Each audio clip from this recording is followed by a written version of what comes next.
First question is a simple one. Why music? I think it was the only thing that, well, not the only thing. It was one of the things that moved me the most. And I mean, I love. At one point, I thought maybe I might want to make films, but I always kept thinking, even if I made films, I'd want to make music for films. You know, and it's kind of the easiest thing to access to move yourself. You know, for me, because I've always been a singer, so I didn't need to buy anything or get anything new. So it was kind of the easiest one to access, so I stuck with that. So that was your first choice? Yeah, it was. I mean, it was the first thing I ever did in the arts, you know, and it was the thing I did probably the most naturally. So, yeah. Okay. What inspires you to make music? Well, there's a long list. I mean, there's, you know, people, places, all those kind of things. But I think the best part about music is sometimes you're not really sure of what is inspiring you.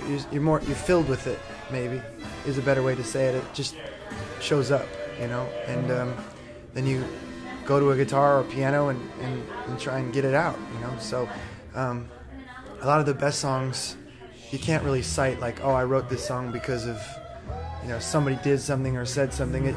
The best ones just kind of show up, you know, and sometimes you have to figure out what the hell you're talking about later, you know. Yeah, and that's true, because I heard that you wrote Born Again with Brendan in like less than an hour.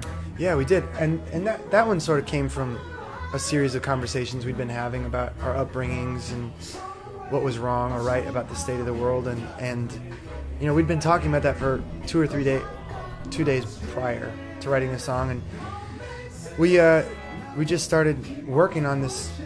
You know, I had this organ riff that went for the beginning of it, and and it just, you know, it coagulated all of our conversations and very quickly came out.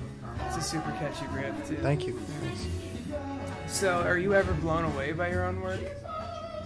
Well, that's always the idea, you know, that I think initially there's always, you know, something great about feeling like you were handed something that you've never heard before, you know, and that feeling can sort of make you feel outside of yourself, really excited, you know. As far as recording goes, I think I'm still working at really being happy with what I record, and this record we made massive steps down that road. So it's a great record. Thank you. Seriously. Thank you. You've been compared to Bob Dylan and Bruce Springsteen. So it's an honor, because those are some great artists there. But how would you like to describe your music? Well, I definitely think there's pieces of those people in my music. I mean, you'd have to be hiding under a pretty big rock to not be influenced by those people. You know, rather than being compared to them, I hope I have the same purpose as they have, which is to, you know, elevate yourself and others through this medium, you know. And I think we're similar kinds of performers of the fact that we're looking for that every single night. I don't think I have, to my credit, the type of songs that they've written up until this point, but hopefully I'll be around for some years to write some more, you know. Yeah. So you're like 27. Mm-hmm. When did you first start performing? Well, I first started performing real young in the church. My dad was a minister, and so my mom played the organ, and my sister and I sang, and my dad preached. So we started doing that at a pretty young age, 5 and 6. Wow. Yeah. That's at the church. So, but on my own, I mean, I put my first band together at like 14 and 15, and started throwing shows in my garage, and trying to talk to girls, basically. You ever miss that? I do, yeah. Well, we still do it whenever we can. You know, anytime That's awesome. We have a party at my house, it usually ends up into some concert in my living room or garage. So it's not that far off from what we were doing to begin with, you know.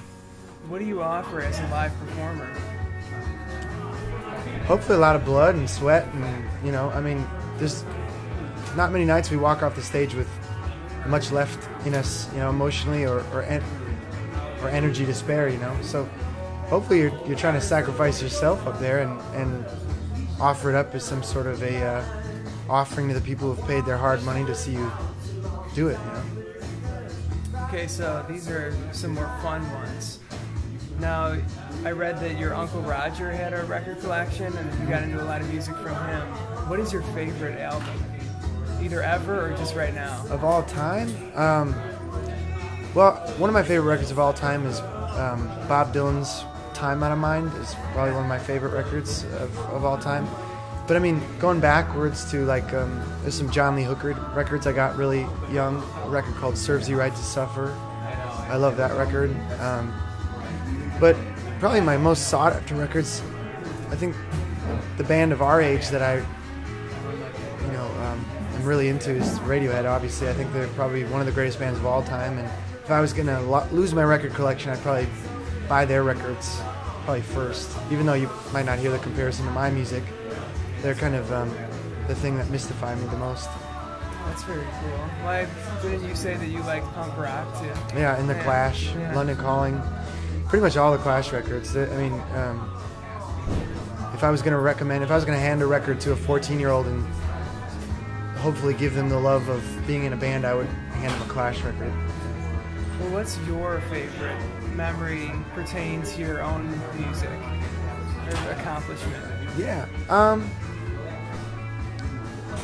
I think my favorite minutes have been, we've done some pretty milestone things in the past year. I think we got to play Carnegie Hall this year, and walking up to the front door and seeing your name in a poster that says Carnegie Hall is, realized that coming from a small town where I come from, that was kind of the pantheon of places you could be, and to walk up there and see your name on the wall and know that you're supposed to be there, that was a big moment, for sure. And then the other one is just having somebody pay for records you're making. That was pretty amazing to walk into the studio for the first day of recording and realize that I didn't pay for it with a pizza route, like somebody else believed in what I was doing. That's a big moment. It's very cool. This is a more serious question pertaining to the music industry. Now, you've reached people with your music via television as well, which is very interesting. I think you had music in house. Yeah. So what is your advice to other bands for the music industry? My advice is just use any medium that's open to you. I mean, I think once upon a time there was there's a thought process that music can be, galvanized or used in a negative way for corporate sponsorship and all these kind of things. And I think music has the ability to transcend all of that, and just if there's somebody willing to use your music, I mean, there's things I wouldn't associate my music with necessarily in order to sell. But, if there's something that you think showcases your art in a positive way, if it's on a TV show, if it's in a live concert, or if it's playing over the speakers in a record store, if you agree with the way that your art is being showcased, just run with it, because we've made a lot of fans through through mediums that at once upon a time I would have thought twice about using. That's very cool. All right, this is a fun question we ask all the bands we interview. How would you describe your music as a food, or just you as a food? Us as a food? Yeah. Wow. That's a tough question. Yeah, we're on the show, the Thursday Casserole, so okay. That's why we always do the food thing. If I was a food, I would probably be eggs sunny side up with hash browns and coffee. That's what I'd like to be. Just something that you can depend on, and something that is made of basic ingredients that somehow can be really, really good if they're done right. That's a great answer. Yeah. Thanks, Cory. You're welcome, man. You're welcome. Cory Chisel. All right, thanks so much for doing that. Yeah, that's great. Good. Are you able to stick around for the show tonight, or? Yeah.